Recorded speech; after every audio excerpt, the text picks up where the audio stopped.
گر ہے۔ تمہارا پروردگار تو اللہ ہی ہے جس نے آسمان اور زمین 6 دن میں بنائے، پھر عرش پر جلوہ افروز ہوا۔ وہی ہر ایک کام کا انتظام کرتا ہے، کوئی اس کے پاس اس کی اجازت حاصل کیے بغیر کسی کی سفارش نہیں کر سکتا۔ یہی اللہ تمہارا پروردگار ہے تو اسی کی عبادت کرو، بھلا تم غور کیوں نہیں کرتے؟ اسی کے پاس تم سب کو لوٹ کر جانا ہے۔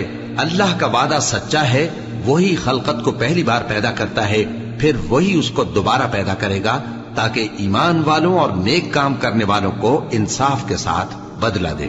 اور جو کافر ہیں ان کے لیے پینے کو نہایت کھولتا پانی اور درد دینے والا عذاب ہوگا، کیونکہ وہ کفر کرتے تھے۔ وہی تو ہے جس نے سورج کو خوب روشن اور چاند کو بھی منور بنایا اور چاند کی منزلیں مقرر کی تاکہ تم برسوں کا شمار اور کاموں کا حساب معلوم کرو۔ یہ سب کچھ